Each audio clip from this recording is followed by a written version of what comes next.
Hello po, good morning po sa ating lahat. Welcome po sa ating Sunday service. Sige po, let us raise. Hallelujah, Jesus. Sige po, bago po ang lahat, tayo muna po mag-pray. Lord, maraming salamat po sa biyaya na kami po ay makapag-Sunday service. Thank you so much, Lord, sa buhay ng bawat isa. At Lord, dahaya mo po ng iyong pagkilos ngayong Sunday nito. Salamat, Lord, sa iyong word na ibababa for today. Kami po ay mabe-bless, kami po ay matatransform, Lord. Thank you so much, Lord. Ikaw po ang siyang mataas, madakila. In Jesus' name, Amen!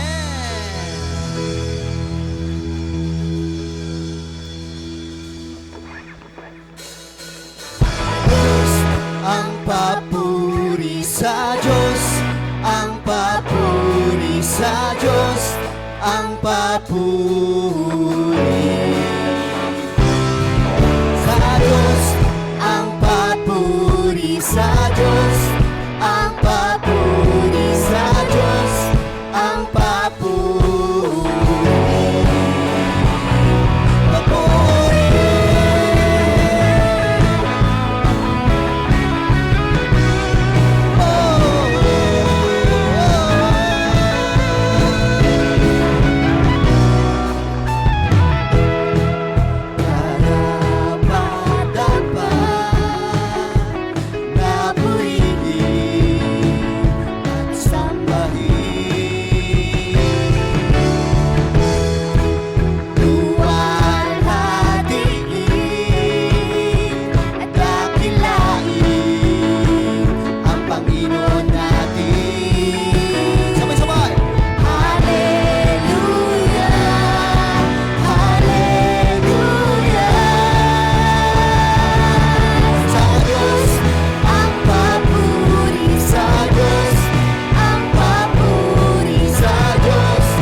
you so much, Jesus.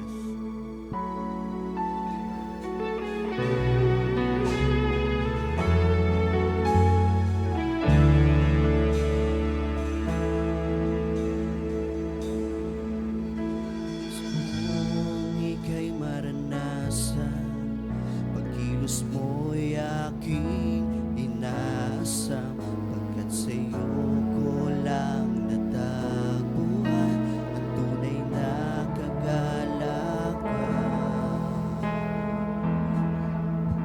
Nais kong ika'y maranasan, tibok ng puso ko'y ikaw lamang. Kaya ngayon, bukas at kailanman, pagsamba ko'y iaalay. Walang hanggang kitang pupurihin, walang hanggang sasambahin. Buong laman ng puso kong ito nagmamalagi sa'yo. Walang hanggang kitang pupurihin, walang hanggang sasambahin. Buong laman ng puso kong ito ay mamalagi sa'yo.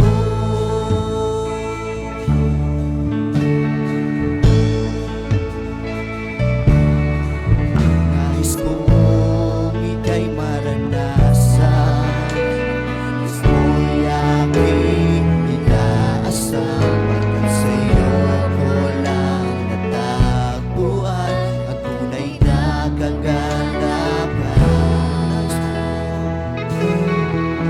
Nais kong ika'y maranasan, tibok ng puso ko'y ikaw lamang. Kaya ngayon, bukas at kailanman, pagsamba ko'y iaalay. Walang hanggang kitang pupurihin, walang hanggang sasambahin. Buong laman ng puso kong ito ay mamalagi sa'yo. Walang hanggang kitang pupurihin, walang hanggang sasambahin. Buong laman ng puso kong ito ay mamalagi sa'yo. Walang hanggang kitang pupurihin, walang hanggang sasambahin. Buong laman ng puso kong ito ay mamalagi sa'yo. Walang hanggang kitang pupurihin, walang hanggang sasambahin. Buong laman ng puso kong ito ay mamalagi sa'yo. Walang hanggang kitang pupurihin, walang hanggang sasambahin. Buong laman ng puso kong ito ay mamalagi sa'yo. Walang hanggang kitang pupurihin, walang hanggang sasambahin. Buong laman ng puso kong ito ay mamalagi sa'yo.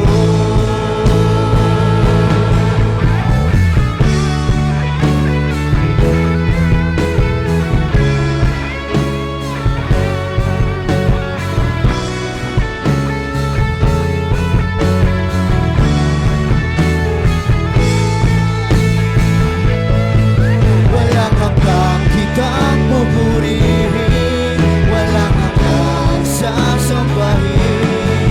Buong laman ng puso kong ito ay mamalagi sa'yo. Walang hanggang kitang pupurihin, walang hanggang sasambahin. Buong laman ng puso kong ito ay mamalagi sa'yo. Walang hanggang kitang pupurihin,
iba.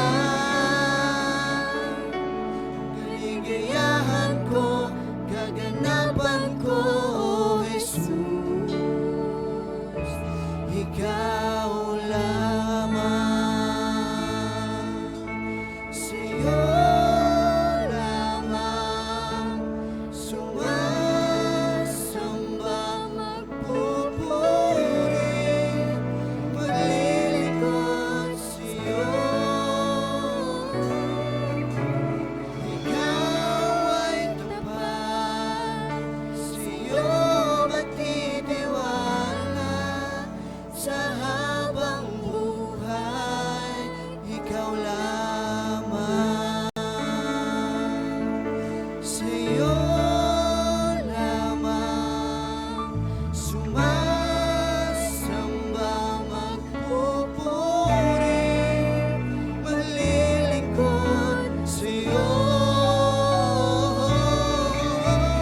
Ikaw ay tapat, sa'yo magtitiwala sa habang buhay. Ikaw lamang.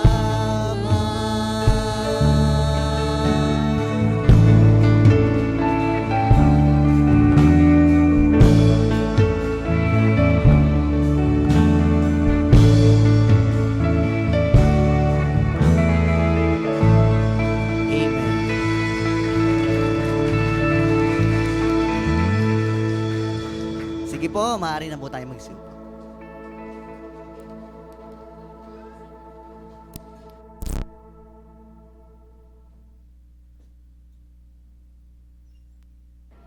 Praise, praise. Praise God. Praise God. Palakpakan po natin si Jesus.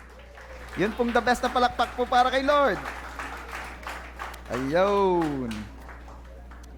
Okay. Kamusta po tayo? Pabuti ng pabuti. Payos ng payos. Papogi ng papogi. Payaman ng payaman. Pabanal ng pabanal. At tayo po ay padami ng padami. Amen. Okay. Praise God.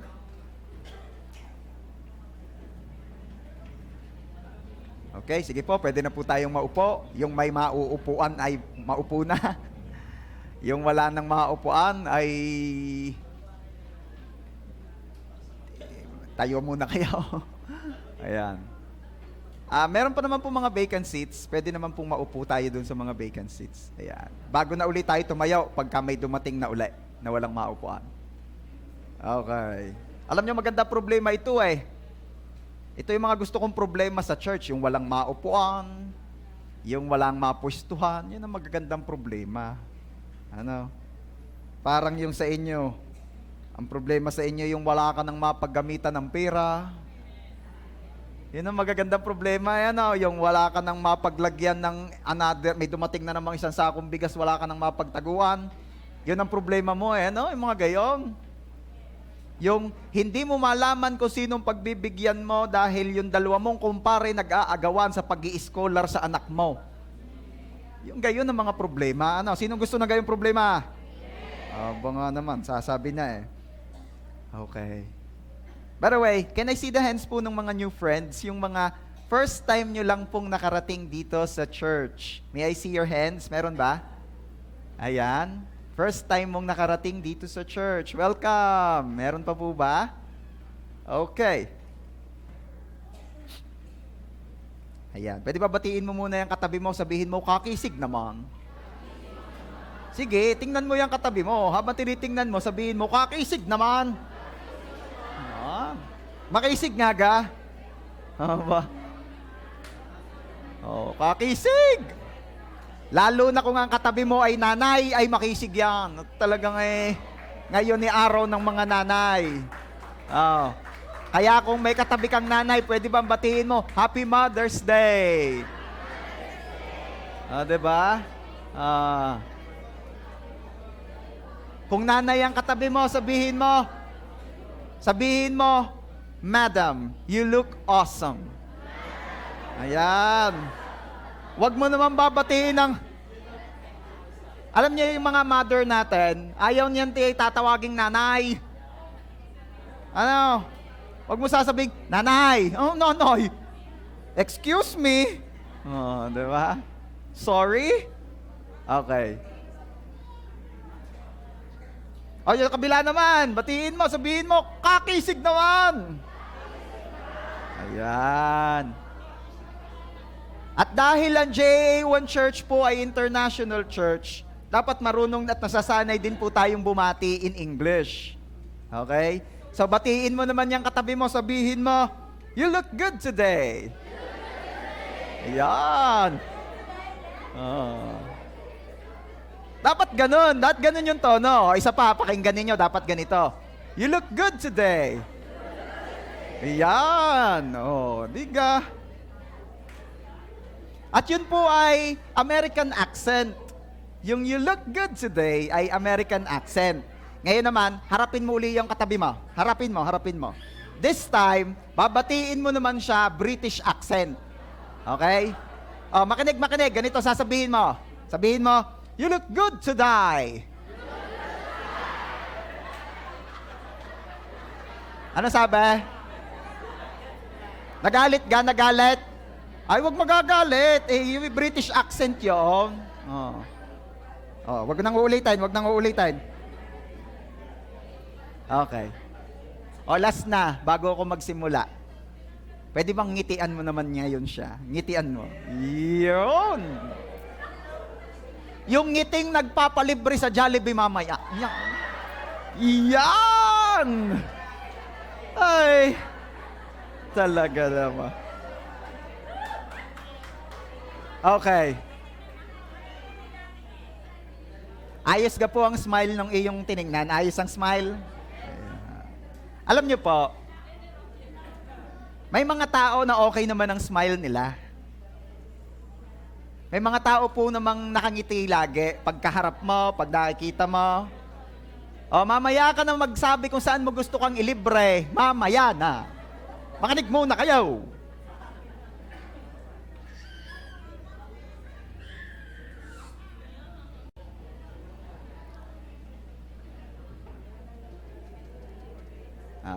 Siya, pinag-uusapan kung saan daw ililibre mga asa-asawa. Mamaya na. Okay, magsisimula na ako ha. Pag kayo naiwan, bahala kayo. May mga tao po rito today na okay naman ang smile. Pero pag uwi, may silent battle yarn. May mga bills yan na iniisip. Merong mga prayer na ang tagal-tagal ng pending. May relationships na hanggang ngayon hindi pa alam kung ano ang label. Sabi nga nung isa, mabuti pa ang biskutso sa palengke, may label. Kung saan binili, San Juan, Sariaya. Pag RK, biskop ang tawag.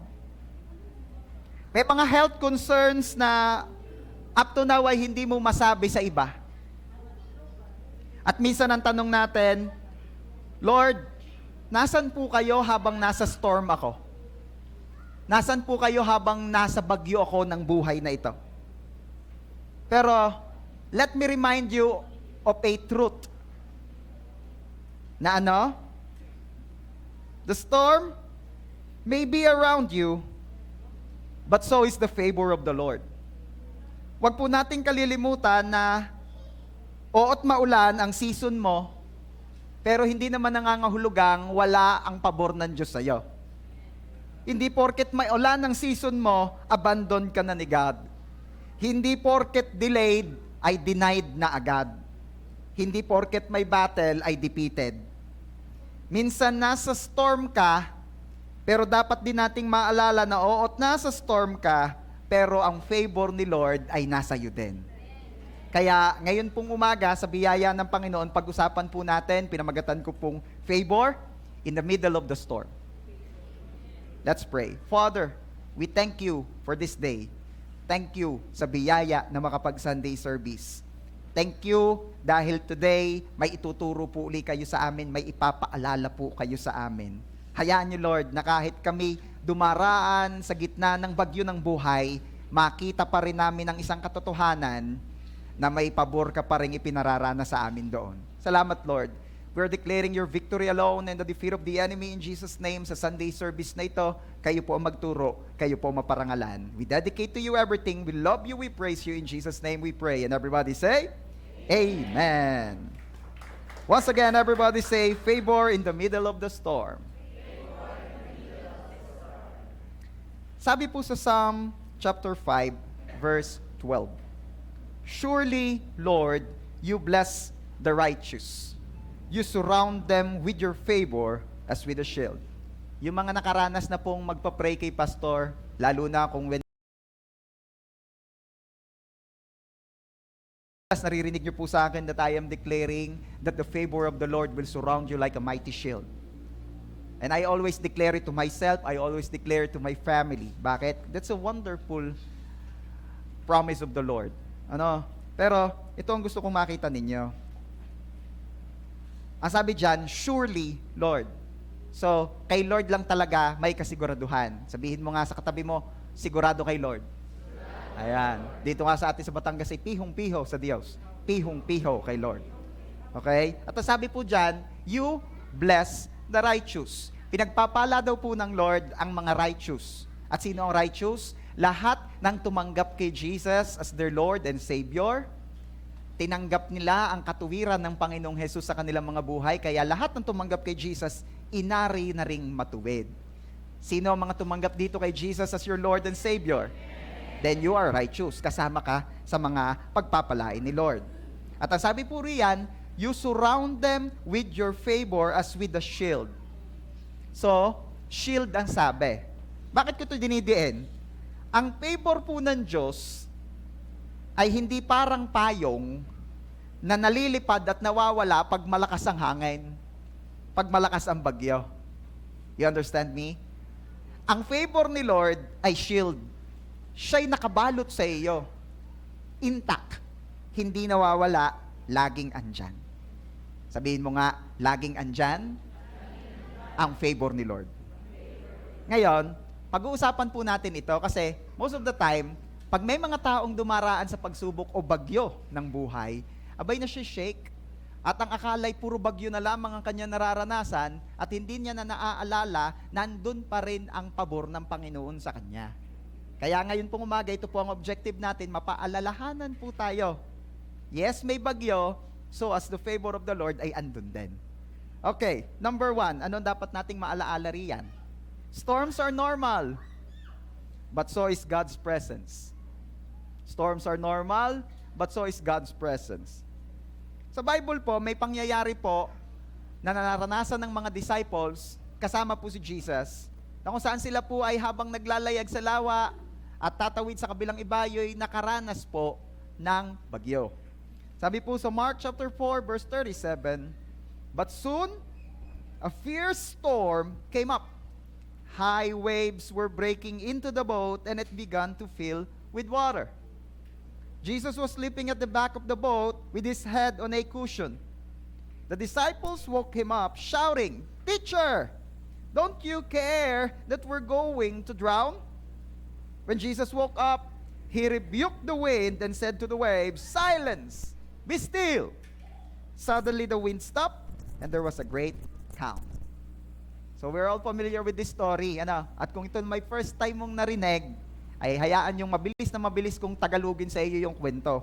Habang naglalayag daw po ang Panginoong Jesus kasama ang mga disipulo, biglang may dumating na bagyo. Napakalakas to the point na nagpanic na ang mga disciples na nagtatanong kay Jesus, "Lord, ay ano ga pong inyong naiisipan? Ay lulubog na ho tayo, wala pa ga po kayong gagawin, wala ga po kayong pakialam sa amin." And we heard the story that by that time, si Jesus ay tulog. Tinan mo nga yung katabi mo kung binabagyo na. Gising, hindi pa. At nung nagising si Jesus, ano sabi sa story? Sinaway niya ang hangin, sinaway niya ang mga alon, sa madaling salita ay tumigil ang bagyo. At sa atin po mga nakarinig na many times ng storyang ito, somehow para tayong natatawa ng konti, o kung baka madami, sa mga disciples. Ika mo naman, Nagpanik pa kasama naman na si Jesus. 'Di ba? Panik pa sila nandun na si Jesus. Ba't ka naman magpapanik? Nandun na nga si Lord, kasama na nga. Natatawa tayo sa kanila kasi alam na natin ang ending na hindi sila napahamak. Hindi sila pinabayaan ni Lord. Okay? Pero kung ilulugar po natin o ilalagay natin ang ating mga sarili sa sitwasyon ng mga disipulo that time, hindi ka rin kaya magpanik. Lalo na kung hindi ka marunong maglangoy. Diba?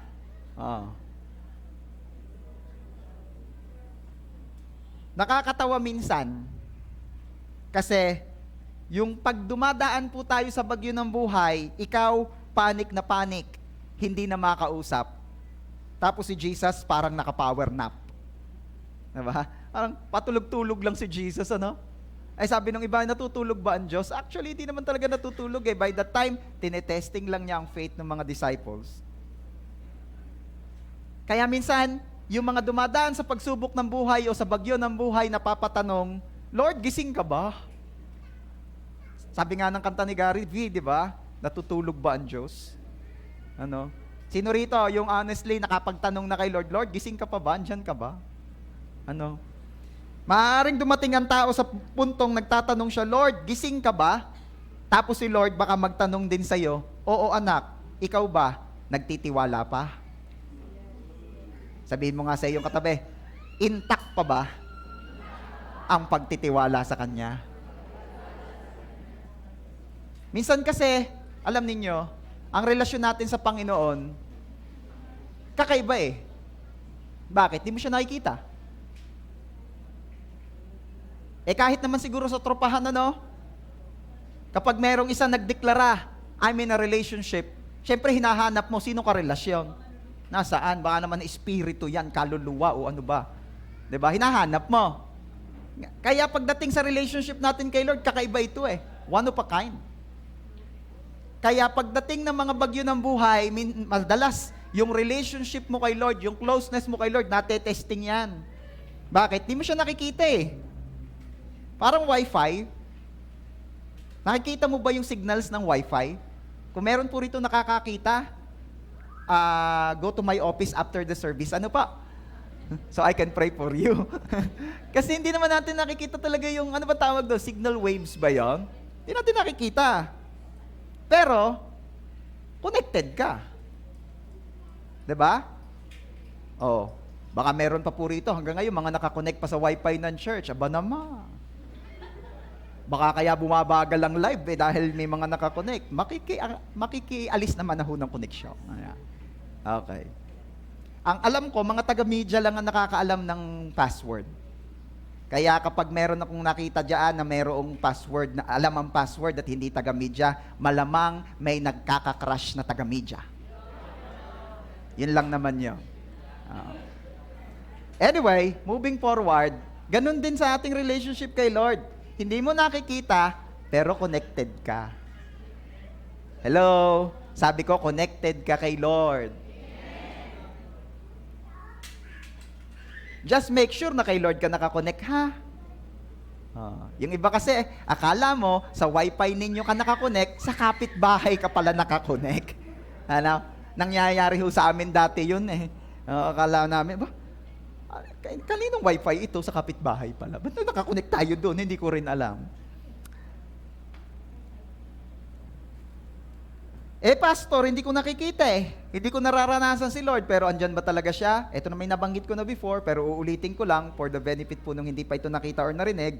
When God is silent, it doesn't mean He is absent. Okay? Hindi porket parang antahimik ng Panginoon, ay wala siya roon. Hindi porket parang walang ginagawa si Lord, ay wala na nga talaga si Lord. No. Alam nyo, minsan, pag ang Panginoon na ang nanahimik, isa lamang ang aking napansin, isang nakita ko rin dyan baka kulang naman na rin tayo sa pananahimik at pakikinig sa Kanya. Kahirap naman mag-usap nung parehas kayong malakas ang busis Diba? Yung ang dami mong sinasabi, tapos may gusto rin sabihin si Lord sa iyo, anong ginagawa ni Lord para makinig tayo sa Kanya? Dinatahimik si Lord. Oh, alam ko iniisip ninyo, parang iniisip nyo sa bahay. Hindi ho yan ang sasabi ko. Ano? Minsan kasi nga, ang dami mo sinasabi kay Lord eh. Masipag ka namang mag-pray. Tapos nagtataka ka, bakit wala pa rin akong leading na natatanggap kay Lord? Ang sipag ko naman mag-pray. Baka naman nga kulang ka na lang sa pananahimik. Baka naman kulang ka na sa pakikinig. Makinig ka naman. Tumahimik ka din. At hayaan mo ang Panginoon naman na mangusap sa iyo through His words. Hindi ibig sabihin tahimik siya, absent siya. Sabi po sa Isaiah 43:2, when you pass through the waters, I will be with you. Hindi po sinabi diyang if. Hindi po sinabi diyang kung babaha, kasama mo ako. Ang sinabi diyan, when. Ibig sabihin, anticipated, alam na ng Panginoon, may mga dadaan talagang bagyo, baha ng buhay sa iyo. Everybody say, it's normal. Taas po ang kamay ng hindi nagkakaroon ng problema. Oh, di ba? Praise God, normal ang mga kaharap ko. At alam niyo naman ang istorya noon, ano? Yung pastor na nagpunta sa mental. Hindi dahil yung pastor ang may gayon, ano? Kundi dahil para gusto niya sanang may maipag-pray ng mga tao roon. And to make the long story short, lahat ng naroroon daw sa mental, walang problema. At tinanong nung isang baliw yung pastor, kayo pastor, may problema kayo? Sabi ng pastor, meron. Sabi nung baliw, dapat po kayo nandito. Diba? Yun sa point of view ng baliw. Pero sa mga normal, we all know, kung mayroon kang problema, normal ka. Kasi lahat tayo may kinakaharap dito. Amen ba? Harapin mo nga yung katabi mo at sabihin mo, lahat may problema.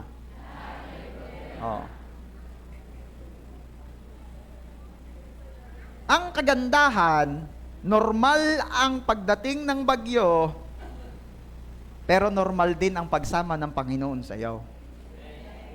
Kasi yung iba, natanggap na normal na nagkakaproblema ang tao, pero hindi pa nagsisink in na ganun, kung gaano ka-normal na ang problema ay dumarating sa tao, hindi pa nagsisink in sa iba na gayon din ka-normal na ang Panginoon ay laging nasa sa iyo. Are you there? Oo nga't dumadaan ka sa bagyo, pero wag mo namang kalimutan, may kasama ka. Hindi ka nag-iisa. Sabi po sa Deuteronomy 31:8, the Lord Himself goes before you and will be with you. Everybody say, before you. Diba? Kasama mo lagi si Lord. Madalas nga nauna pa. Bago mo paharapin yung bagyong yan, wag mong itanong kung nasan si Lord. Baka makasagot, narinig na ako kanina pa, kahapon pa, makaluwa pa. Nauna pa ako sa iyo. Sinigurado kong pagpasok mo rito, matututo ka, mabebless ka, at hindi ka mapapahamak. Sinigurado ko na. Okay? Gusto ko makita mo to. Sa storm ng buhay, hindi ka nag-i-struggle for God's presence. Nag-i-struggle ka within God's presence. Ano ibig sabihin niyan? Yung iba kasi, ang akala niya, pag may bagyo ng buhay na pinagdaraanan, nag-i-struggle ako. Nag-i-struggle ako, nahihirapan ako. Ano kaya to? Ba't ganito? At parang ang tingin niya o pagkaunawa niya, pag may bagyong dumarating sa buhay, ang kailangan niya talaga, or nag-i-struggle siya, na makapasok sa presensya ng Panginoon at hindi ma-focus sa bagyo. Which is true. Nangyayari naman talaga yon. Pero, upon knowing that you are still with God, you know na even amidst the storm, God is already there. God is there. God is with you. At feeling mo nag-i-struggle ka pa rin? Kapatid, hindi ka nag-i-struggle na for God's presence by that time. You are struggling na within God's presence. Anong kagandahan noon? Nag-i-struggle pa rin naman, pareho lang. At least, meron ka man pinagdadaanan, namumroblema ka man, medyo mahihirapan ka, pero at least, nasa loob ka ng presensya ng Diyos. Safe ka. May hirap, pero meron kang kasiguraduhan. 'Di ba? Yung parang, yung mga baby, umiiyak sila, kapag yapos-yapos ng ama o ng ina, pwedeng naiinis, nasisikipan, naiinitan, pero confident pa rin sila na kahit gayon, ang nararamdaman nila, alam nilang safe sila dahil hawak sila ng magulang nila. The same thing is true sa atin. Oo, struggle is real. Kung may nararamdaman ka na hirap dahil sa sitwasyon mo, that's normal. Always remember na narito pa rin po tayo sa mundong hindi perfect. Talagang laging may struggles. Pero be confident knowing na though may struggle, at least hawak ka ni Lord. Hawak ka ni Lord. Sabihin mo nga, hawak ako ni Lord.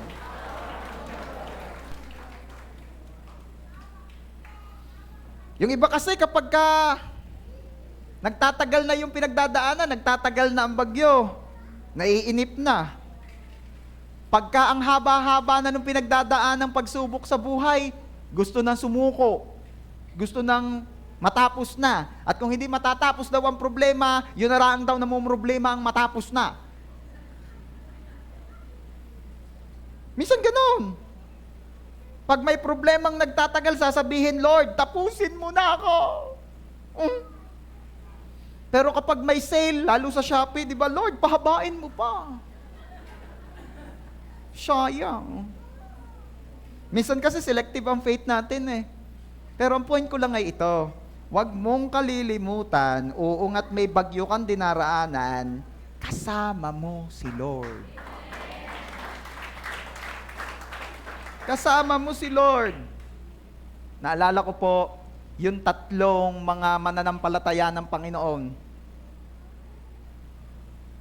na sinubok ang pananampalataya nila. Nagbaba po ng decree ang hari ng Babylonia na nagsasabi, lahat ay sasamba dine sa Diyos-Diyosang aray. Lahat. Walang exempted. Kahit pa hindi ito ang Diyos nyo, sasamba kayo. At ang hindi sasamba, parurusahan ng kamatayan. Ilalagay sa lutuan ng malunggay pandesal. Sa pugon. Meron hong tatlo nanindigan. Ano nga ang pangalan nila? Si Shadrach, si Meshach, at si Abednego. Yan, baka meron kayong mga meron pa ritong nag-iisip ng pangalan ng anak, ha? Yan, magaganda yan. Meshach, Shadrach, Abednego. Tatlong lalaki, sunod-sunod yun. Di ba? Kaya isahan na lang ang sermon pag nagagalit ang ina. Pag di kayo tumahimik tatlo, ilalagay ko kayo sa pugong. Di ba? At ano nangyari? Hindi po sumamba sa Diyos-Diyosa ng tatlo. At ano ang ginawa nila? They worship the true God. They worship God. At ito na ang pangyayari, pinatapon po sila ng hari sa pugon because they are not worshiping the idol. At sabi ho nung hari, siya, talagang aritusted na rin tatlong hari. Maya-maya ay sinilip ng hari, doon sa may ano rin naman may silipan din, doon sa pugon. At pagsilip ng hari, ang nakita niya ay apat. Apat? Ilan ang inihagi sa pugon? Tatlo. Ilan ang nakita ng hari sa loob? Apat. Aba, may napasamang panadiro, hindi ko alam. Tinanong ngayon ng hari doon sa mga sundalaw, mga kawal, bakit itong nakikita ko sa pugon ay apat? Di kayo tatlo lang inihagis natin daw. Sabi ng mga kawal, hindi ko namin alam, tatlo lang naman yung inihulog namin eh. Tapos tinignan uli ng hari.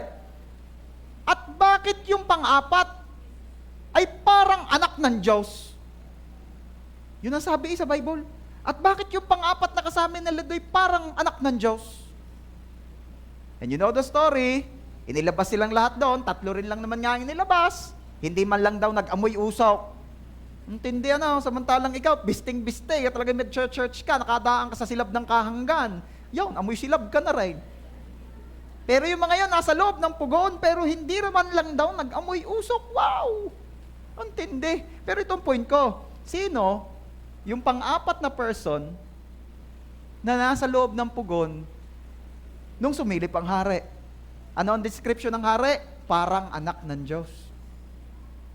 Marami po nagkiklaim, it's Jesus. It's Jesus. It's the Lord. Nakasama nung tatlo. Church, ano man ang pinagdaraanan mo, yan may baha, yan may bagyo, yan may malapugon, kasama mo lagi ang Diyos.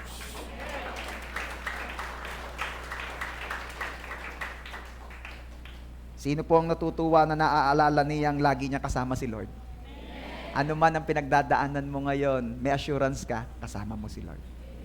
Number 2, the storm did not cancel your destiny. Kung babalik po tayo dun sa story ng mga disciples at ni Jesus habang binabagyo sa gitna ng lawa, sa Tagalog po, kung babasahin yun, na nakalagay po roon, hinahampas sila ng malalaking alon, ano pat nagsimulang pumasok ang tubig sa kanilang bangka. At halos mapuno ito. Kung ikaw kaya ang nakasakay sa bangka that time, ano kayang iisipin mo? Ay, mapupuno na. Sheesh, mapupuno na. At pag napuno ang bangka, ano ang mangyayari? Lulubaw. Di ba? Pero ano uli ang sabi ng Bible? Halos mapuno. Sabihin nga nating lahat, halos lang. Hindi naman napuno. Isa pa, sabihin nating lahat, halos lang. Pero hindi naman napuno. Anong point ko rito? Maaaring minsan, dumadaan ka sa pagsubok ng buhay, maaaring minsan dumadaan ka sa bagyo ng buhay, at feeling mo, sagad ka na. Pero ang totoo, sukat yan ng Panginoon. Sukat yan. Hindi ka niya hahayaang lumubog. Parang lang.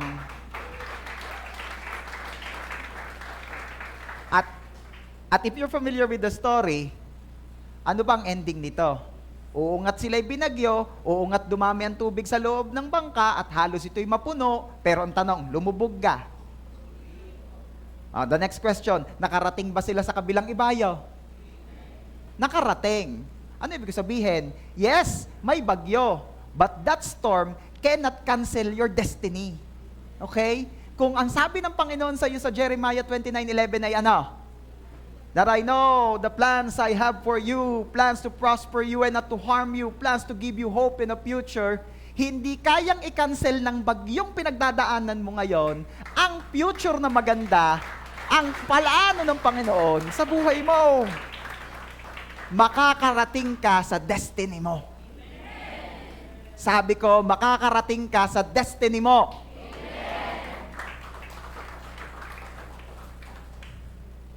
Romans 8:28 says, and we know that in all things, God works for the good. Ano makikita nyo dyan?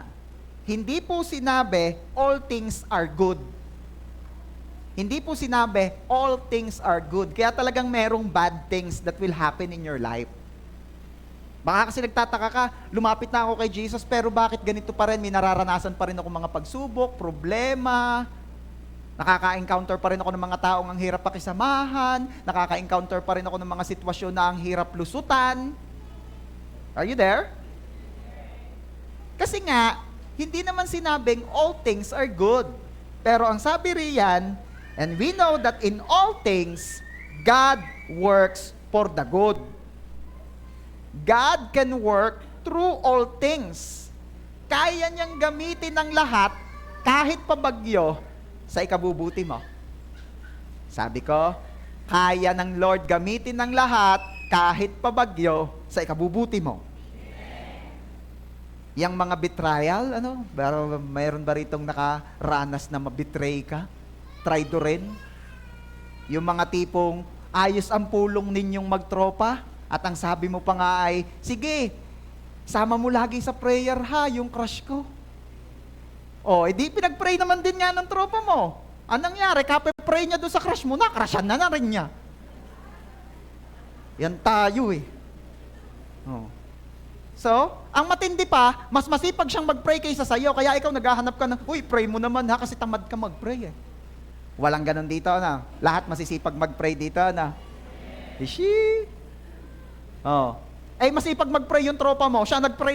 Lord, I pray for kay sister. I pray for, naku, maya-maya pa yung may na-develop. Kape-pray niya, na-in love na siya. Ganun yun eh. Ganun yun. Nagkakaroon ka ng love dun sa pinagpe-pray mo. Ayan, ano nangyari? Ay di, ang nagkatuluyan na yung best friend at saka yung crush na. At maaaring ang pakaramdam ng buhay, ay, nabitray ako. Traidor!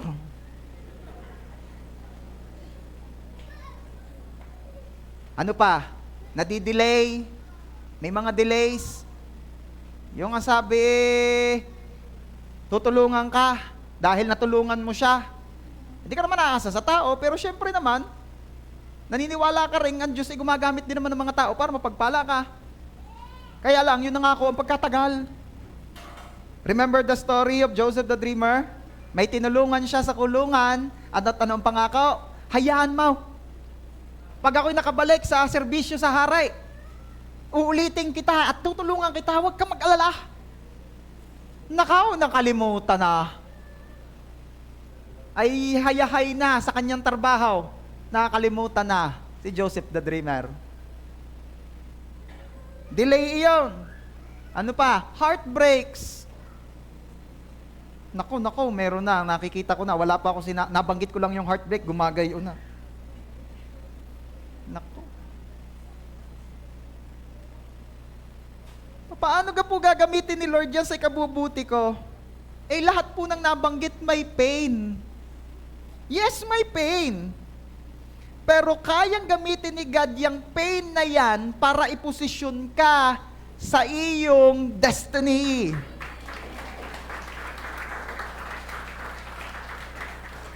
Genesis chapter 50 verse 20. Sabi ni Joseph the Dreamer sa mga kapatid niya, you intended to harm me. Kasi binenta siya ng mga kapatid niya eh. Ginawa siyang paninda.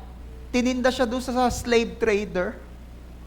Ano sabi niya? You intended to harm me, but God intended it for good. Anong plano niyo sa akin? Pahirapan ako. Ang plano niyo sa akin, sirain ako. Ang plano niyo sa akin, saktan ako. Pero alam niyo, lahat niyang plano niyong yan, ginamit pa rin ng Panginoon sa ikabubuti ko. Baka relate much ka kay Joseph the Dreamer. Pastor, yes, may nananakit sa akin, may naninira sa akin, may umaaway sa akin. Oh, tapos, ano namang kagandahan ng nakikita mo? Ito po ang kagandahan. Ngayon, mas nakikita ko po kung sino talaga ang nagmamahal sa akin, kung sino talaga ang concern sa akin, kung sino talaga yung lagi pa rin nagpe-pray para sa akin. O, di ba? May kagandahan pa rin naiidulot kahit yung mga pains na nararanasan mo ngayon. Are you there? I remember yung storya ng mga magkakapatid na bata pa lang sila, nag-abroad na yung mga magulang nila. Ay, nung hindi pa umaalis yung mga magulang nila, ay dulot lahat. Ultimong toothbrush, may toothpaste na pag iniabot. Diba? Pero, nung nag-abroad po yung mga magulang, naiwan silang magkakapatid, at ano po ang naging kagandahan? Yes, may pain doon sa distance. Yes, may pain doon sa pagkahiwa-hiwalay. Pero ano naman ang kagandahang idinulot? Nagkabait yung magkakapatid. Nagkabait. Diba? Paano hong nagkabait? Aba, o edi natutong magluto, natutong mag-ayos ng mga gawain sa bahay. Oh. Yes, there is pain, pero kaya yang gamitin ni Lord sa ikabubuti. Ay, mahigpit ang pinagdaanan niya si Joseph the Dreamer. Eh, tinraidor ng mga kapatid, ibinenta, nakulong kahit wala namang kasalanan. Napagbintangan. Sa hirap naman nung napapagbintangan. Sino nakaranas na mapagbintangan dito? Yung tinatawag ka, Pogi! Pogi! At talaga naman sa hirap naman.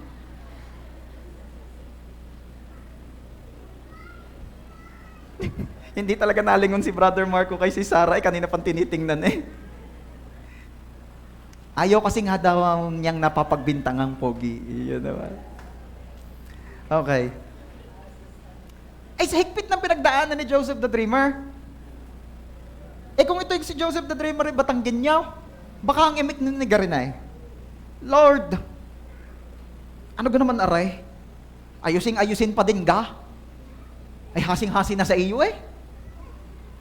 Ay ayin pa rin ga? Yun ho mga nasa live, yung mga taga-media po ang magta-translate. Ano po? Ayan. Bahala na kayo ha. Kaya nyo na i-translate. Sa comment section po, ilalagay nila. Bantayan nyo lang po. John Kenneth Vilela. Yun po. Ipipin na lang. Ipipin mo ha yung translation. No? Okay. Pero, kasi alam niyo po kung bakit? Marami na po talaga tayong mga online church members. Ano? Marami na po. Meron po tayong mga kapatid joining us ngayon. Ano? Nasa Japan. Diba? Pwede mo palakpakan natin si Lord sa buhay ng mga kapatid natin. Ayan. Nawa po, naririnig nyo ang palakpak nila para kay Lord sa inyong mga buhay. Ayan, saka yung lagi nating nakakasama, si Sister Corazon, all the way from Baltimore, Maryland, USA. Lagi rin po siyang nagjo-join sa atin. Oh. At recently lang na-discover ko na we also have a friend joining us. Nasa Toronto, Canada po siya. Nanonood din daw lagi ng ating online service. Pwede pa palakpakan natin si Lord sa kanyang buhay. At marami pa yan. Di ko na po mabanggit yung iba, lalo yung mga nasa Middle East. God bless you all. Kaya, hindi naman lahat ay Batanggenyaw. Ano? Kaya, taga-media team, kayo na mag-translate. Moving forward, kahigpit ng naranasan ni Joseph the Dreamer. Unang-una talaga na-experience niya rito, yung ihulog siya sa balon. Sa pit. Diba? Everybody say, pit. Anong pit? Pit. Ayan. Inihulog ho siya sa balon para ho mas lalong maunawaan ng mga taga-bukid parang nasa kuluong. Yan, nahulog sa balon. Pero alam niyo po, that pit prepared him for the palace. Sabi ko, yung pit prepared Joseph the Dreamer for a palace. Kaya, maaaring meron dito parang inihuhulog ka sa balon ng mga kasamahan mo. Feeling mo pinagtutulong-tulungan ka. Feeling mo para bagang inaagrabyado ka. Pero meron akong gustong iwan sa iyo today. Ang pit na kinahulugan mo ngayon can be used by God to prepare you for your palace. Sabi ko, ang pit na kinahulugan mo ngayon can be used by God to prepare you for your palace. Okay? Maaring nalulungkot ka ngayon, nagmumuni-muni ka habang nahulog ka sa balon, may naghulog sa'yo, may nagtulak sa iyo. Pero huwag kang mag-alala, maaaring inihahanda ka ng Diyos sa promotion na niluluto niya for you. May mga pagkakataon, akala mo rejection, pero yun pala ay redirection. Sino rito naka-experience na ng gano'n? Yung hindi ka natanggap sa pinag-a-applyan mo at feeling mo rejected ka, feeling mo rejection yun, redirection pala. Kasi ngayon, nagpapasalamat ka na kay Lord kasi hindi ka natanggap sa una mong pinag-applyan dahil yung ngayong trabaho mo mas maganda, mas blessed, mas maalwan. Amen? Nakita nyo yun? Yung mga tipong relationships na hindi nag-work out, sa hirap naman. Binigay mo ng lahat, sinabi mo ng lahat, ginawa mo ng lahat, isa na lang ang kulang. Ayaw sa iyaw. Sa hirap nung gayong. Ayaw talaga sa iyo ano kang gagawin? Pero, yung rejection na yan ay redirection ng Panginoon. Imaginein mo kung yung unang-una mong niligawan ay nasagot ka nga at nagkatuluyang kayo. Oh, di ba? May tinitingnan si Reggie doon sa itaas hindi ko alam kung may nakasulat daw. O edi hindi mo makikilala si one true love mo ngayon? Diba? Sabihin mo nga, kung kasama mo ang asawa mo, sabihin mo, salamat sa naunang rejection. Sige, sabihin mo, salamat kay Lord sa naunang rejection. Kasi yun pala ay kanyang redirection. Ayun, di ba? Sabi naman ng iba, wala akong ibang niligawan, ikaw lang. Talaga ba? Oh. May kilala ko, relate sa ganyan Wala naman talaga siyang ibang niligawan. Pero maraming nanligaw sa kanya. Oo, di ba? Oo. Hindi ko natitingnan at baka mahalata ninyo tinitingnan ko. Okay. Minsan yung mga unanswered prayer, favor ni God. Nalulungkot yung isa dahil hindi nga niya nakatuluyan yung crush niya, yung best friend niya ang nakatuluyan. Kituloy ko yung kwento na. Ay dahil magkaka-close naman sila, di sila magkakakumpara eh. At ito na. Minsan, pumunta si Boy sa bahay nung dati niyang crush at nung best friend niyang nagkatuluyan at ito ang na-witness niya. Nakaw! Ay kulang na laay lun okay nung babae yung best friend niya. Ang pagkatapang pala!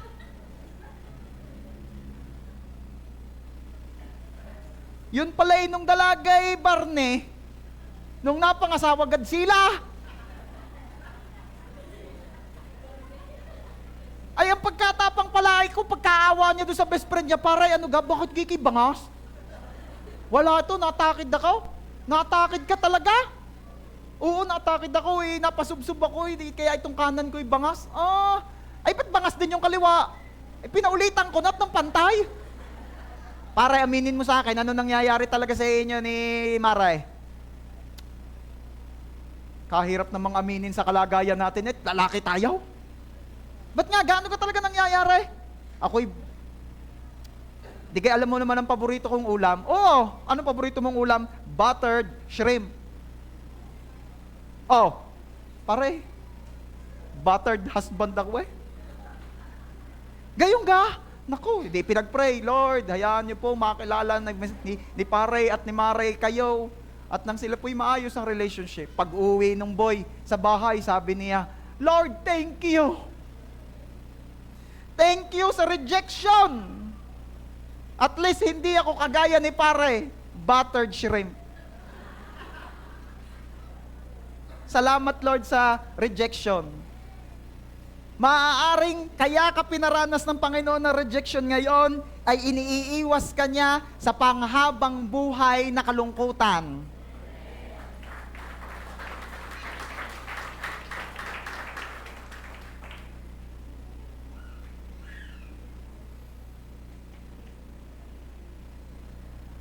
Pagkatiwalaan mo ang Diyos. Sabi ko nga sa inyo kanina, Jeremiah 29:11, for I know the plans I have for you. Alam ni Lord ang ginagawa niya. Pagkatiwalaan natin si Lord. Proverbs 19:21, many are the plans in a person's heart, but it is the Lord's purpose that prevails.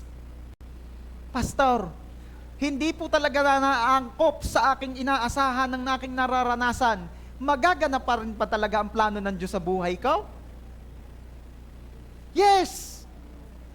Pastor, wala na po yatang pantuition ng aking mga magulang. Makakatapos kaya talaga po ako ng pag-aaral? Yes! Bakit? Magulang mo ba ang provider mo? Si Lord ang provider natin. Pastor, magkakabahay po ba kaya talaga kami ng amin? Ay mukhang nagkakalayupan pa sa amin. Paano pag ako makakapag-loan sa pag-ibig niyan? Bakit? Work mo ba? Boss mo ba? Company mo ba? Pag-ibig ba? Ang provider mo? Hello? Si Lord ang provider natin. At magaganap ang plano niya. Sabihin mo nga, magaganap ang plano ni Lord. Huwag mo laging isipin kung paano dahil hindi mo naman trabaho yun. Ang trabaho natin, manampalataya, maniwala, magtiwala. Tingnan nyo, puro ang dulo na'y wala. Kasi wala kang ang gagawin kundi iyon. Si Lord ang kikilos doon.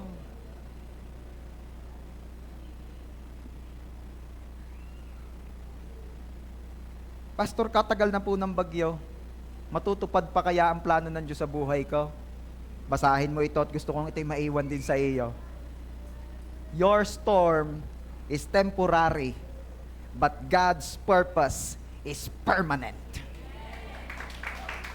Ang bagyo, pansamantala lang yan. Yang pinagdadaanan mo, matatapos din yan. May nakaranas gaho rito, January 1 umulan, tumila, December 31. Anong tagal naman ng bagyong iyan, kamusta naman ang damit mo? Hirap noon. Natatapos po iyan. Sabihin mo nga, ang problema ay natatapos. O, sabihin mo naman ngayon, ang bagyo natatapos. Natatapos po ang mga problema at ya'y nawawala. Bakit? Temporary lang yan. Ano ang permanent? Ang purpose ni Lord. Mangyayari ang plano ng Diyos sa buhay mo. Ang plano ng Diyos sa pamilya mo. Ang plano ng Diyos sa business mo. Mangyayari. Sabi nga ng Bible, oo nga, maaaring ngayon baka nagtatagal, pero tiyak na magaganap. Kasi ang promises ni Lord, permanent yan. Minsan naman kasi tumugon na ang Lord, hindi mo na lang napansin. Bakit? Kasi iba ang ine-expect natin. Sometimes, God's favor can show up in unexpected ways. Pray ka ng pray, Lord, favor, favor, favor. Pero hindi mo na nakikita, hindi mo napansin, may favor na pala. Iba lang ang ine-expect mo. Okay? Minsan, kasi ang favor, hindi siya mukhang comfort. Yung iba kasi, Lord, I want a comfortable life. Pero baka naman ang pabor ng Panginoon na intended para sa iyo ngayon, hindi comfort, kundi survival. Ano ibig sabihin? Yung taghirap. Pero ikaw nakakasurvive. Di ba favor na yun? Dahil ang kalakaran, hirap taghirap. Pero ikaw nakakasurvive. Oo nga, hindi ka super blessed sa ngayon. At yung temporary sa ngayon. Pero at least, you're surviving. Ang nakagandahan, pagkatapos ma-survive, ang sunod doon, thrive. Okay? Ano ba yung thrive, Pastor? Di mananagana ka na. Akala natin ang favor ay malaking pera lang. Akala ng iba ang favor ay promotion lang. Akala ng iba ang favor instant answer. Pero minsan ang favor is yung nakasurvive ka. Favor yun. Yung may pagkain ka pa rin kahit tamad ka, favor yun. Bakit? Ang sabi ng Bible, huwag pakainin ang tamad. Pero yung kahit ang tamad-tamad mo, pero nakakakain ka pa rin, nakaka-4-5 beses pa sa maghapon, favor yun. Are you there? Yung ang dami mong iniisip, ang dami mong isipin, ang dami mong ayusin, ang dami mong kinakaharap, pero nakakausap ka pa rin, favor yon. Ano ibig sabihin na nakakausap pa rin? Nang maayos, yung hindi ka nasisiraan ng bait? Favor yon. Yung ayos ka pa rin, intact ka pa rin, buo ka pa rin, favor yon. Sino rito yung nakaranas ng sunod na dagok ng buhay? Sabi nga batagin yung dagaab na. Pero nakakausap ka pa rin ng maayos. Alam mo pa rin kung anong 1+1. Alam mo pa rin kung kailan birthday mo. Favor yun! Hello?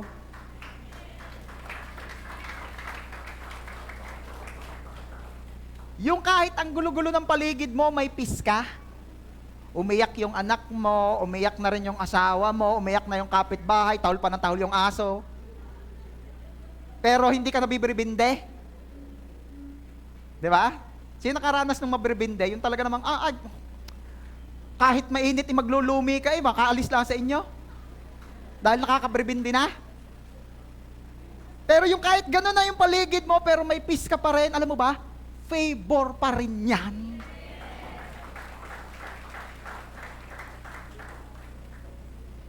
Yung iba, may pera, walang tulog.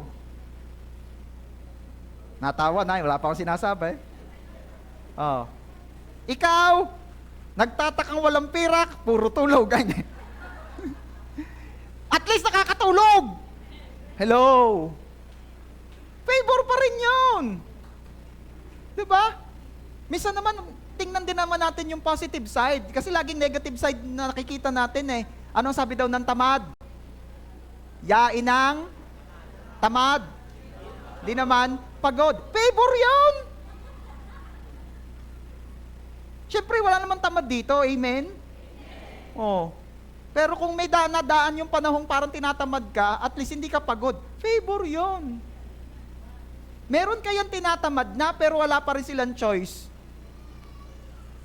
Sabi ko, meron tinatamad na. Gustong magpahinga naman yata kahit maghapon man lang ng araw na yon, pero wala silang choice. Ikaw, talagang pwede kang mamili. na magpapahinga ka ba o ano? Favor yun. Kasi tayo laging may ine-expect tayong iba. Okay. Sabi po sa 2 Corinthians 12:9, my grace is sufficient for you. Ang biyaya ko'y sapat para sa iyo. Sapat. Okay? Kaya anuman ang iyong kinakaharap ngayon, hindi mo man matanggap yung gusto mong matanggap, hindi ka kulang. Sapat. Ang biyaya ng Panginoon sa iyo ay sapat. Pastor, hindi nga sapat. Akala mo lang.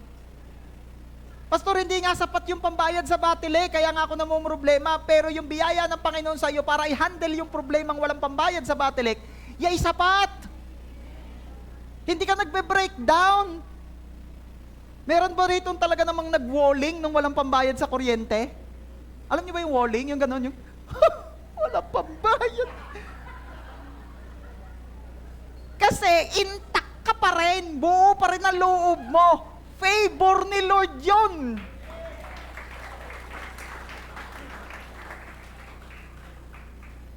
Naabot na ako sa gayon, nahirap yung paliwanagan. Hindi. Nako, biyaya po ng Panginoon, gagawin ko ang lahat, maunawaan lang natin ang salita niya. Biyaya ng Panginoon and all for His glory. Lamentations 3:22-23, His mercies never come to an end. Ang habag, biyaya, pagpapala ng Panginoon, hindi yan matatapos. Hindi yan matatapos. Maaaring na-endo ka. Maaaring natapos na yung relationship ninyo. Maaaring merong naging closed doors. Pero ang mercies daw ni Lord will never come to an end.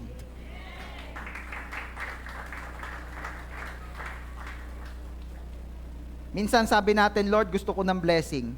Tapos, ang binigay sa iyo ni Lord, character development. Lord, gusto ko po ng sasakyan. Tapos, ang binigay ni Lord sa iyo, tiyaga na magbiyahe. Lord, parang sala. Parang online, Yung may in-order ka, yung expectation versus reality. Diba? Parang, Lord, ito yung in-order ko. Brand new car. Ang dumating sa iyo, ang ganda ng package, pagbukas mo, tiyagang magbiyahe. Oh, di ba favor yon? Hello? Kaya blessed na blessed po ako dun sa mga, oo nga't wala pang sasakyan sa ngayon, pero matyagang magbiyahe, makapag-church lamang. God bless you! Tuloy lang kay Lord. Mamaya, yung ine-expect mo na ang package na ipadadala sa'yo. Tuloy lang. Naalala ko po, pag sa tagal din panahon naman ko nagtsatsagang nagbabiyahe laang, ako po'y taga Rosario.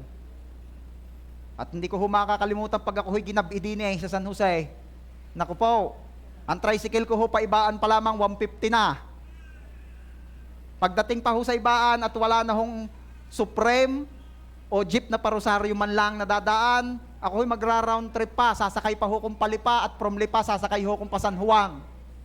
Makauwi laang. Ay talagang pagdating pa ho sa kanto, wala nang pilang tricycle, lidigay, lakar.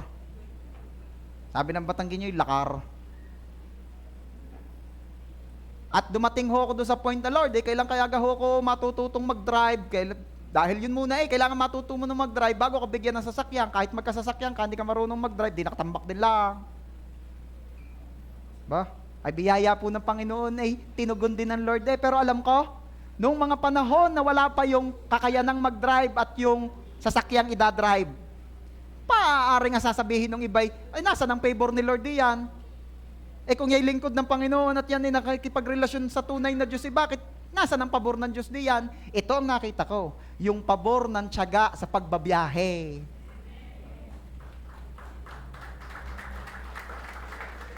Salamat kay Lord. Maaaring hindi pa yung ine-expect mo ang dumarating sa iyo, pero kaya nga't hanggang ngayon, buo ka pa, intact ka pa, nasa wisyo ka pa, normal ka pa, hindi ka pa naka-jacket nung nakataling gayon.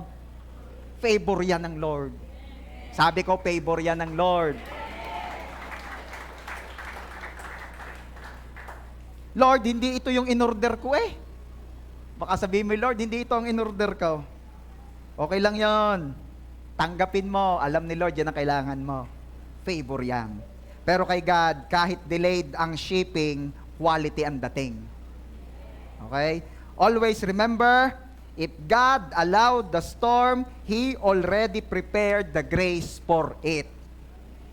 Tandaan mo ha, oo nga, kung inalaw man ni Lord na may dumaang bagyo sa buhay mo, nakahanda na rin ang biyaya ng Panginoon para sa iyo habang pinagdadaanan mo ang bagyong yan. Bago pa dumating ang bagyong yan, inihanda na ng Panginoon yung mga taong gagamitin niya to encourage you. That's why, lagi nating ipagpasalamat sa Diyos ang buhay ng ating mga life group leaders. Sila yung mga iniready na ng Lord bago pa dumaan ang bagyo. Sila yung mga ipinrepair na, ipinuwesto na ng Panginoon para pagdaan mo sa bagyo, sila na yung mga magi-encourage naman, gagamitin ni Lord to encourage you. Kaya mo yan. Kaya mo yan. May pag-asa pa. Akala natin minsan mababaw yun eh. Pag di mo kailangan. Pero pag nandun ka na at kailangan mo na yung kaya mo yan, nako, mas matindi pa yung kaysa doon sa libre sa Jollibee. Kung mapapagsabay, yung kaya mo yan, kain ka kung babayad, mas masarap yun. Ano pa? Gusto ko rin namang papurihan ng Panginoon sa buhay ng ating mga nanay. Pwede bang palakpakan natin si Lord sa buhay ng mga nanay? We're celebrating Mother's Day today. Hindi po namin kayo makakalimutan. Bakit ko nabanggit ang mga nanay? Mga anak, bago pa po tayo dumaan sa mga bagyo ng buhay, iniready na ni Lord yung mga nanay natin as our support system. Gayon din naman ang mga tatay. Minsan nga lang ang mga tatay iba ang pagpapakita o pagpaparamdam ng love. Pero love pa din. Okay? Lastly, number 3. Tandaan po natin, don't panic while you are in the storm. Kung babalikan po natin yung story ni Jesus at ng mga disciples, doon sila'y binabagyo po sa gitna ng lawa habang nasa bangka. Ito ang problema ng mga disipulo. Nagpanik sila. Natakot sila. Ikaw man day, nang hindi matakot. Lalakas ng hangin, ang lalaki ng alon. At pumapasok na raw yung tubig sa bangka. Kakatakot din naman nga. Baka nga makapagpanik. Sino po nung unang-una mong narinig na magla-lockdown ay nagpanik? Ba? Ay naalala ko ho noon eh. Kami ho'y nasa kasalan. Kasal ho nung aking, ano ka tawag doon? Hipag. Kapatid ni Pastora. Hipag, babae. Ay nasa kasalan kami. Sabi ng mga ninong-ninang na taga Maynila, luluwas na raw sila. Balitang-balita raw magla-lockdown na. Baka raw hindi makaluwas. Baka raw maipit sa Batangas. Ako naman hindi masyado apektado noon dahil ang isip ko, alam nga namang umuwi na hindi pala kain, sayang salad. Hindi ako relax that time dahil sasabihin yung ako talaga man of faith. Ako relax that time dahil hindi ko naiintindihan na nangyayari. Alam nyo, yung minsan, yung hindi mo maintindihan ang nangyayari, favor din ni Lord yun. Imagine niyo kung yun naintindihan ko, di ba kaya ikaw naman sa'yo mag-iina tayo na, at sa bahay na tayo magsalad. Take out na lang. Ay, take out. Eh, hindi ako nagpanik, hindi ko naiintindihan ano yung lockdown, hindi ko nga alam yun. Oh. Ngayon na lang naman natin alam dahil ang habang panahong ipinapaliwanag sa atin pero kung yung 1-2 araw, baka natapos, hindi mo rin alam. Ano ba yung COVID? Nung ko lang naintindihan yung coronavirus pa lang yun, may family pala yun eh. Kung halimbawa ilagan, maraming ilagan, may ilagan sa Rosario, may ilagan sa Alitagtag, may ilagan din pala din eh. Parang gayon. Okay.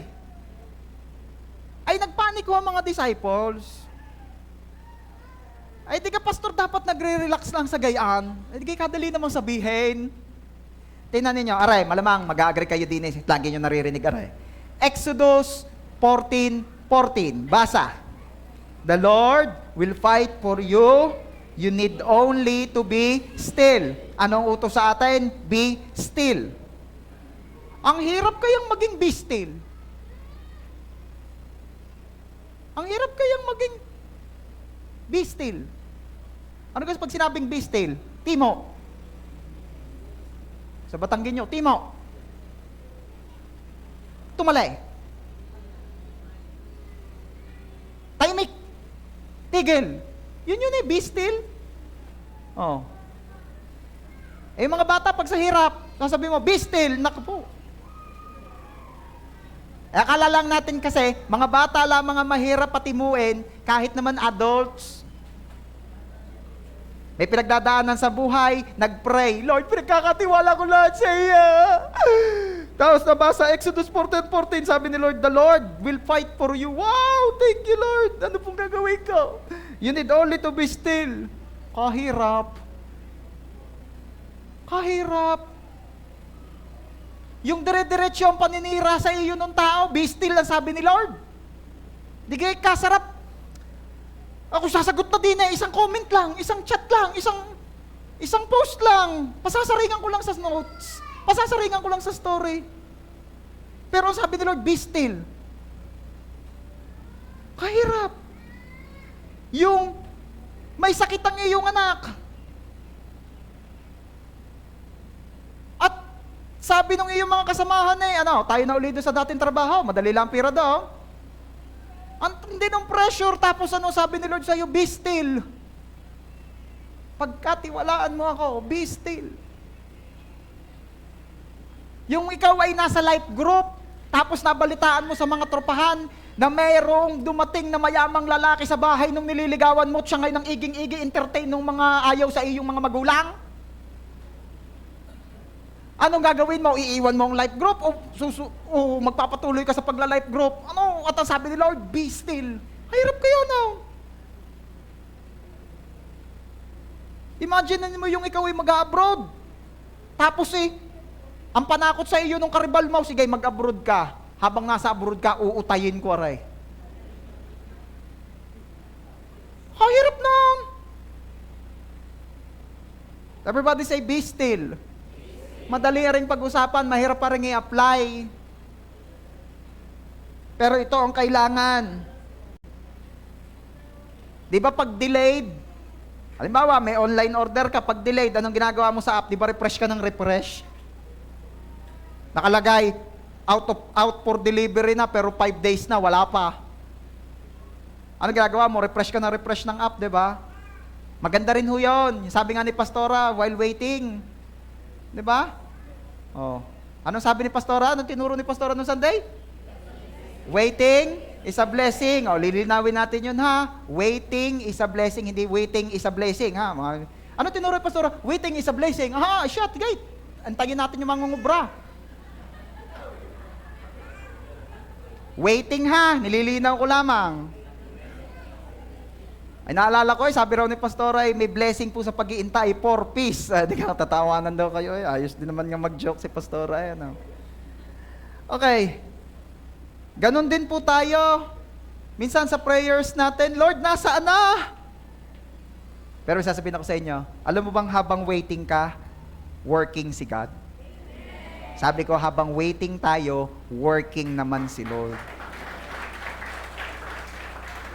And while waiting, ito po ang paalala ni Lord sa atin. Psalm 27:14, wait for the Lord, be strong. Alam mo ba na kahit sa pagtigil, ay kailangan mo ng lakas. Lakas na magpigil. Sabi mo nga, lakas para magpigil. Sino daw ang malakas? Yung nakakapigil o yung hindi makapigil? Kasi yung iba, sabi ng mundo, ayan ang malakas. Ay, katapang, nanununtok agad. Ay, katapang, ay talaga namang, talaga namang pinangalanan na agad lahat sa social media. Ay, katapang, kalakas. Hindi. Sa pananaw yun ng mundo. Sa pananaw ng Diyos, ang malakas ay yung nakakapagpigil. Yun ang tunay na malakas. Galatians 6:9, let us not become weary in doing good. Yung iba naman, tinamar na. Napagod ng gumawa ng mabuti. Tuloy lang po. kahit nasa bagyo ng buhay, tuloy lang ang paggawa ng mabuti at na pinagagawa ni Lord. Okay. Meron daw pong isang klase ng kawayan na nga lumabas ngayon, yung giant bamboo. Sino ang may tanim ng gayon ngayon? Yung pagka-gayon ng nilawo mo, talaga namang mula tulungan hanggang disperas hanggang baysanan, pwede ang isa sa laki. Ay yun pala raw ho, ay pag itinanim, akala nung mga naunang nagtanim ay lugi sila at na-scam. Dahil ang tagal ng tinanim, ay wala pang nasulaw. Yun pala, ang unang lumalago sa ilalim ay ugat. Palalim ng palalim at pakapal ng pakapal ang ugat, bago pa may susuloy na maliit na labong, nanakaw pa ng kahanggang. Digay pagligal, ang tawag ay labong. Pag nakaw, bungkaw. Bakit bungkaw? Short for labong nanakaw. Bungkaw. Kaya pag meron hong nag-aalok sa inyo ng ginataang labong, itanong mo, yang gay labong o bungkaw?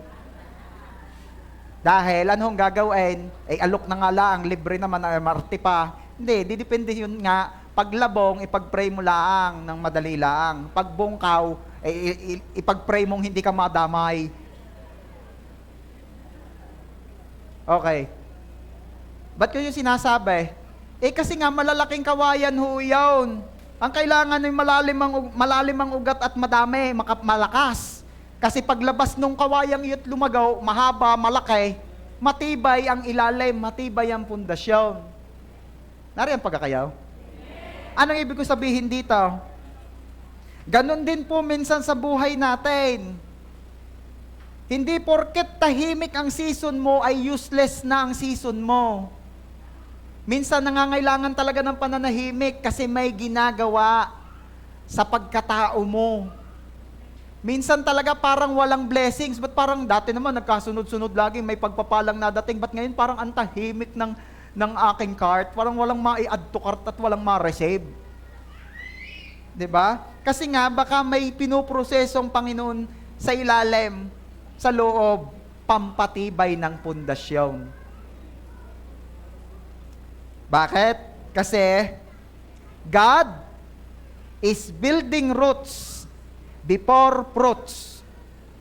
Uulitin ko. God is building roots before fruits. Ay nagpe-pray ka ng maraming bunga, malalim na gang ugat. Baka kung kailan dumami ang bunga ay saka mabuwal, sayang naman, nabuburin laang. Kaya nga ang sabi ng Panginoong Hesus, bago buhusan ng bagong pagpapala, kailangan bago rin muna ang lalagyan. Pinatitibay muna ang ugat kasi pagbubungahin ka ng masagana. Are you there? Sabi nung iba, ang pagkatagal, parang pautas na'y wala pa, ang nakalibing na. No, hindi ka nakalibing, Kristiyano, nakatanim ka. Hindi ka nakalibing, nakatanim ka, and you're destined for greater things. Wala pang bunga kasi pinag-uugat ka pa. Huwag kang mainip. Delay is not denial. God is preparing what He promised. And after the storm, you will come out stronger. James chapter 1, verses 2 and 4, akin na lamang pong shinortcut dyan. The testing of your faith produces perseverance. Hindi ka lalabas sa bagyo ng buhay na parehong tao lang. You will become stronger, wiser, deeper, and more dependent on God. Isaiah 40:31. Those who hope in the Lord will renew their strength. Kapit lang. Kapit lang. Kahit nasa bagyo ka, kapit lang. Bakit? Kasi pinagbabalik naman at nire-renew ni Lord ang kalakasan mo habang may pinagdaraanan ka. And in 1 Peter chapter 5 verse 10, after you have suffered a little while, He will restore you. Hindi ka naman padadaanin ni Lord sa bagyo tapos lulupay-pay kang iiwanan. No. Pinanunumbalik talaga niya ang lakas mo. Ang kagandahan po sa bagyo, dinadalisay ka nito. Parang ginto. Gold is purified through fire. Maaring meron dito parang ang apoy ang dinadaanan mo, huwag kang mag-alala, pinupuro ka ng Panginoon. Maaring meron dito ang pakiramdam mo, para kang pinakukuluan sa mainit na tubig o inilublob sa mainit na tubig, kumukulong tubig, huwag kang mag-alala. Kasi hindi lumalabas ang katas ng tsaa kung hindi mo yun ilulubog sa mainit na tubig. Gusto ng Diyos maging kapaki-pakinabang ka para sa kaharian niya. Kaya maaaring minsan napapadaan ka sa mga maiinit na pagsubok ng buhay para lumabas ang katas, para maging kapaki-pakinabang. Yung tibag, walang pakinabang yung kung tibag lang yon. Napapakinabangan lang ang tibag pag inihulog sa mainit na tubig. Minsan ng Kristiyano ganyan. Ano pa? Yung ubas hindi magiging wine kung hindi siya aapak-apakan. Sino nakakaranas dito parang inaapak-apakan ka? Parang talaga namang dinudurog ang pagkatao mo, walang itinitirang reputasyon sa iyo. Talagang yung pride ay dinudurog, yung ego.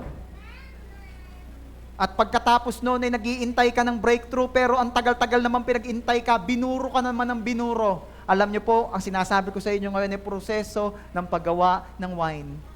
Yung ubas, ikakintab-kintab ka, ganda-ganday, pinagyayapakan at dinurog. Tapos binuro ng katagal-tagal. Bakit? Mahal ang ubas, pero mas mataas ang value ng wine. Itinataas ng Panginoon ang value mo.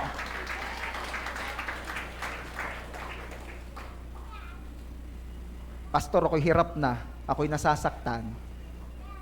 Hindi pinalabas ang weakness mo para sirain ka. Pinalabas yan ng Panginoon para i-develop ka. Kaya gusto ko maiwan din ito sa inyo. The storm did not come to destroy you. It came to reveal what God placed inside you. Hindi dumating ang bagyo para gibain ka. Dumating ang bagyo para ipakita ng Panginoon sa iyo kung ano na yung bago pa dumating ang bagyo'y na ilagay at naihanda na ng Panginoon sa iyo. May mga tao rito nung pumasok ka sa church, pagod ka na. Lumalaban ka naman sa buhay, nagpe-pray ka naman, naging mabuti ka naman, pero parang walang nangyayari. Pakinggan mo to. Hindi ka kailanman nakalimutan ng Panginoon. Gusto kong malaman mo at marinig mo ngayon na habang umiiyak ka, si Lord ay kumikilos sa'yo. Habang waiting ka, moving siya. Habang confused ka, orchestrating siya. And always remember, the same God who calmed the storm can calm your heart today. Pwede ba sabihin mo nga sa katabi mo, may favor ako kahit may storm. Hindi ako lulubog. Mararating ko ang destiny ko. Hindi patapos ang story ko. God is working behind the scenes. The storm is temporary. God's promises for me are permanent. Pwede ba nating palakpakan ng Panginoon? Huli na. Worship team, please. You may be in the storm, but the storm is not in control. Oo nga, napapalagitnaan ka, nasa gitna ka ng bagyo, nasa loob ka ng mata ng bagyo ng buhay ngayon. Oo, nandoon ka. You are in the storm. But always remember, that storm is not in control.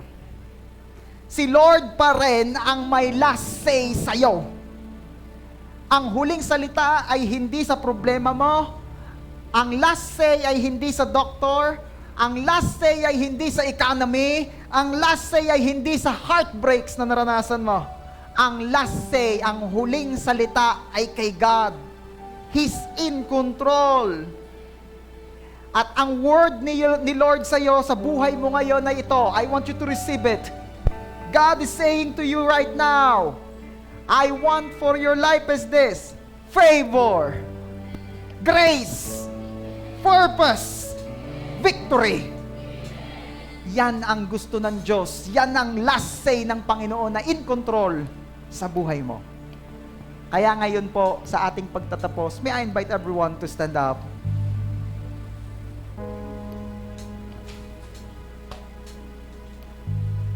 Alam niyo kung anong attitude ng mananagumpay? Victorious. Alam niyo ang attitude ng mga nauunawaan na uungat nasa bagyo ako pero kasama ko ang Diyos? Ganito ang attitude niya. Ang attitude niya ay kahit na may problema ay kayang-kaya ko. Sa gitna ng pagsubok, ako ay sasamba, magpupuri sa'yo. Ano nga uli ang attitude ng mga alam na kasama niya ang Panginoon kahit may bagyo? Kahit na may problema, ay kayang-kaya ko. Kahit na may pagsubok, ako ay sasamba, magpupuri sa'yo. Hindi ko alam kung alam na ng worship team, pero kantahan natin ang Panginoon. Come on! Kahit na may problema, ay kayang-kaya ko. Sa gitna ng pagsubok, ako ay sasamba, magpupuri sa'yo. Kalakasan ko, O Diyos, ay Ikaw. Sa presensya. Sa presensya mo'y kalakasan ko'y umaapang. Kahit na may problema. Kahit na may problema, ay kayang-kaya ko. Sa gitna ng pagsubok, ako ay sasamba, magpupuri sa'yo. Isa pa, kagalakan ko, O Diyos, na Ikaw. Sa presensya mo'y kalakasan ko'y umaapang. Sa gitna ng problema, ay kayang-kaya ko. Sa gitna ng pagsubok, ako ay sasamba, magpupuri sa'yo. Ako ay sasayaw sa'yo, sasambahin ang ngalan ko. Kahit binipigilan, di papayag na tatahimik lang. Laging magpapabad sa'yo, sa piling mo, Panginoon. Kahit pinapawisan, ay okay lang, makapiling ka lang. Nakalakan ko, O Diyos, ay Ikaw. Sabihin mo kay Lord. Sa presensya mo'y kalakasan ko'y umaapang. Kahit na may problema, ay kayang-kaya ko. Sa gitna ng pagsubok, ako ay sasamba, magpupuri sa'yo. Ako ay sasayaw sa'yo, sasambahin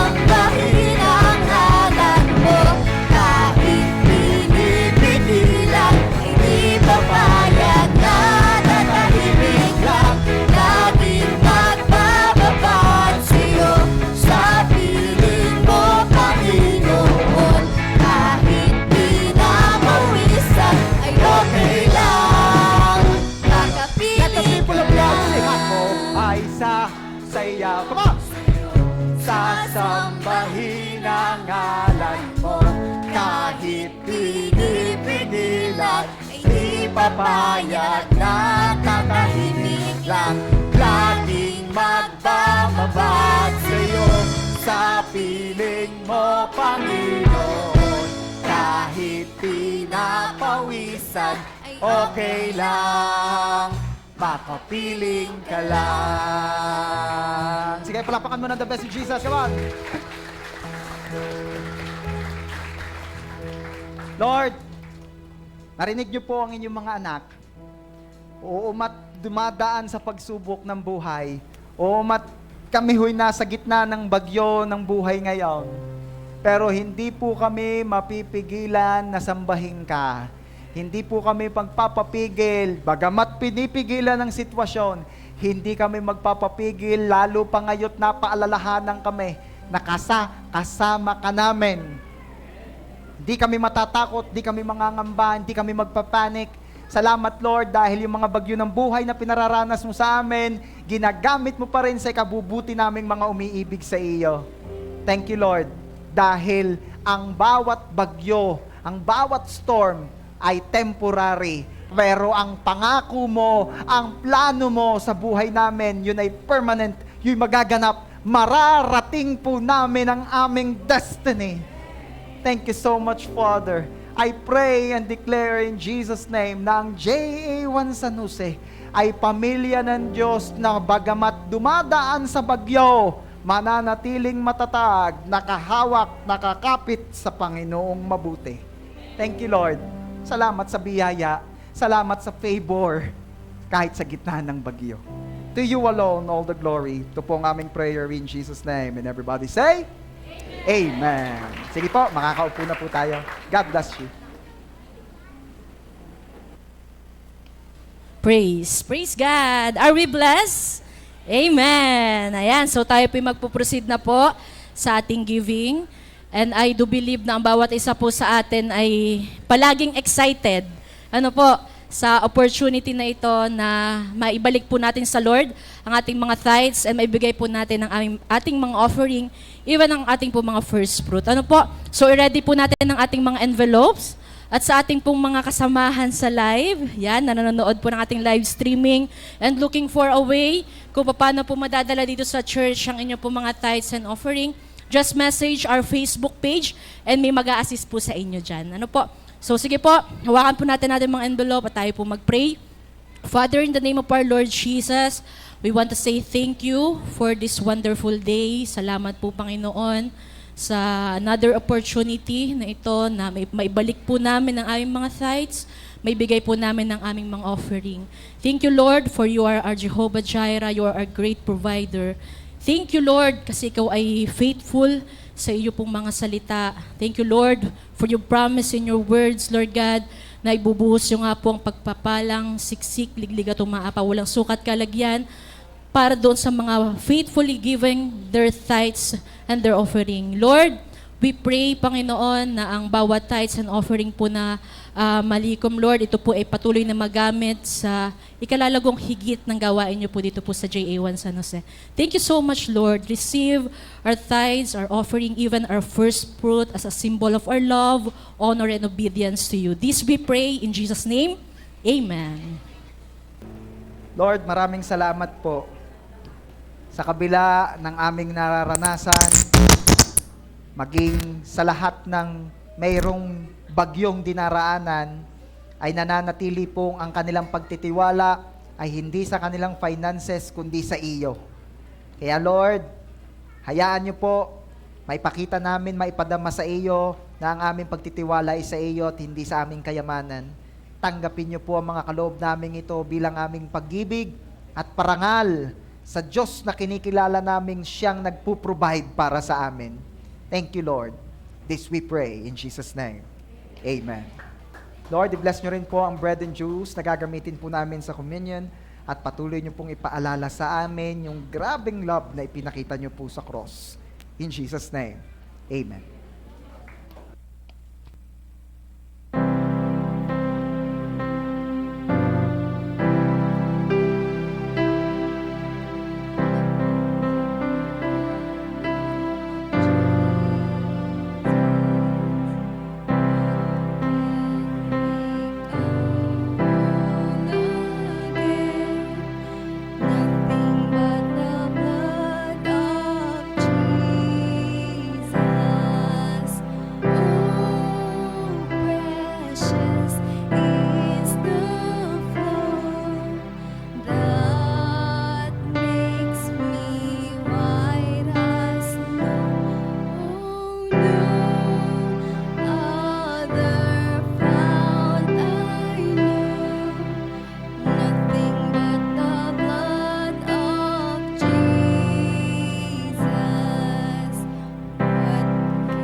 Lahat po ng meron ng bread and juice ay ini-invite ko pong tumayo at sabihin po nating lahat, Ama naming Diyos, patawarin niyo po ako sa aking mga kasalanan. Panginoong Jesus, Ikaw ang aking Diyos. Ikaw ang aking Panginoon. Ikaw ang aking tagapagligtas. Kainin po natin ang bread na sumisimbolo sa kanyang katawan.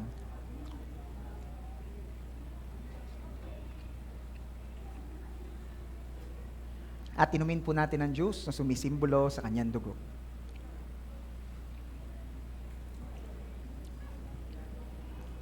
Sige po, tayo po mag-pray. Lord, maraming salamat po sa words na aming narinig. Salamat, O Diyos, sa pagre-remind muli sa amin, Panginoon, na kami ay magpapatuloy at magpapatuloy na magtiwala sa iyo, Panginoon. Sa iyo lamang po namin ipinagkakatiwala ang aming buhay, Panginoon. Lord, dalangin namin, O Diyos, na ang aming marinig ay hindi lang namin narinig, kundi ito ay mag-transform sa amin, Panginoon, na sa aming pag-uwi, kami po ang magsisilbing liwanag sa bawat taong aming makakasalamuha, Panginoon. Lord, salamat, O Diyos. Lagi mo pong samahan ang bawat isa, saan dako man kami dalhin. At pagpalain mo po kami na kami po ay maging pagpapala sa mga taong aming makakasalamuha, Panginoon. Lord, thank you so much sa nagbaba ng iyong word, O God. Pagpalain mo po si Rev Ralph, Panginoon, at ang kanyang family, Lord God. Maraming salamat sa wisdom, and Lord, maraming salamat dahil alam namin, O Diyos, na patuloy at patuloy mong pagpapalain ng bawat isa ayon sa iyong kalooban. Ikaw ang mahayag, ikaw ang maranasan ng bawat isa, at patuloy na mag-manifest ang iyong mga salita sa buhay namin. Malakaran namin ito with your guidance, O God. Patuloy na ikaw ang madakila sa buhay namin, Panginoon. Sa iyo ang dakilang papuri, pasasalamat at pagsamba. To God be the highest glory. In Jesus' mighty name we pray. Amen. The Lord bless you and keep you, make His face shine upon you and be gracious to you. May lift up His countenance upon you and give you shalom. At habang nakataas po ang ating mga kamay, iniiwan ko sa ating lahat ang pag-ibig ni Abba Father, ang biyaya ni Lord Jesus na ating tagapagligtas, at ang pagsama ni Holy Spirit ay mapa sa ating lahat ngayon, bukas at magpakailanman. At ang lahat ng anak ng Diyos, bagamat may dinadaan ng bagyo'y nakakaranas pa rin ng pabor ng Panginoon. Lahat ay magsabi ng Amen. God bless you.